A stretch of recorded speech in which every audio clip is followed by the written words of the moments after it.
কারাগার আইন ও প্যারোল বিধিমালায় মানবিক কারণে দণ্ডপ্রাপ্ত বন্দীর সাময়িক মুক্তির সুযোগ রাখা হয়েছে।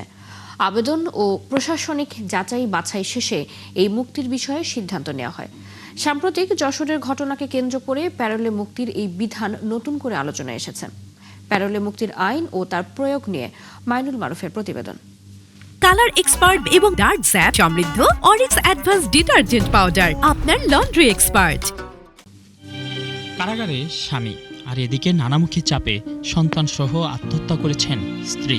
যে সন্তানকে জন্মের পর আর ছুঁয়ে দেখা হয়নি, জেল গেটে প্যারোলে মুক্তি না পেয়ে মাত্র 5 মিনিটের জন্য তার মরদেহ স্পর্শ করার সুযোগ পান বাবা নিষিদ্ধ ছাত্রলীগ নেতা সাদ্দাম।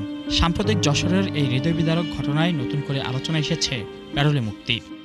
পরিবারের সদস্যরা বলছেন, আবেদন করেও তারা কোনো সমাধান পাননি। তবে এ নিয়ে ভিন্ন বক্তব্য প্রশাসনের। যে জেলায় বন্দী থাকেন সেইখানে জেলা ম্যাজিস্ট্রেটের কাছে আবেদন করতে হয়। এটা যেহেতু আমাদের জুরিসডিকশনে ছিল না, আমরা যথাযথ জায়গায় আবেদন করার জন্য তাদেরকে আমরা পরামর্শ দিয়েছিলাম। যশোর জেলা ম্যাজিস্ট্রেটের কাছে আর এটার আবেদন করেনি।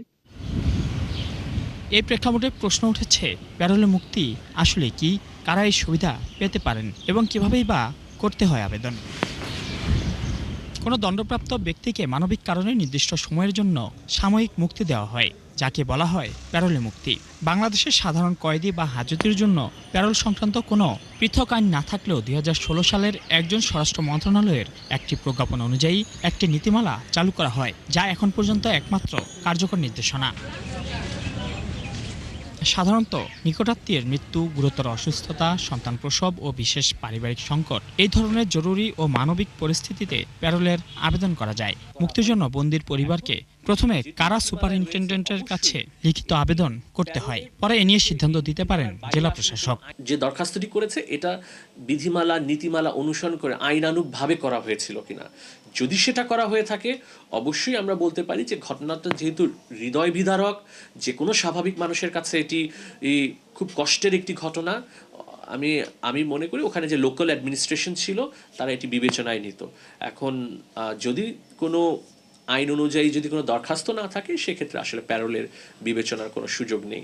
সাধারণত সর্বোচ্চ 12 ঘন্টা পর্যন্ত প্যারোলে মুক্তি দেওয়া যায়, তবে বিশেষ প্রয়োজনে সরকার এই সময়সীমা হ্রাস বা বৃদ্ধি করতে পারে। নীতিমালায় বলা হয়েছে, প্যারোলে মুক্ত ব্যক্তি সার্বক্ষণিক পুলিশ পাহারায় থাকবেন এবং নির্দিষ্ট সময় শেষে তাকে পুনরায় কারাগারে ফিরিয়ে নেওয়া হবে। উনি যে জেলায় কারাগারে রয়েছেন ওখান থেকে পুলিশ তাকে তাদের হেফাজতে গ্রহণ করবেন।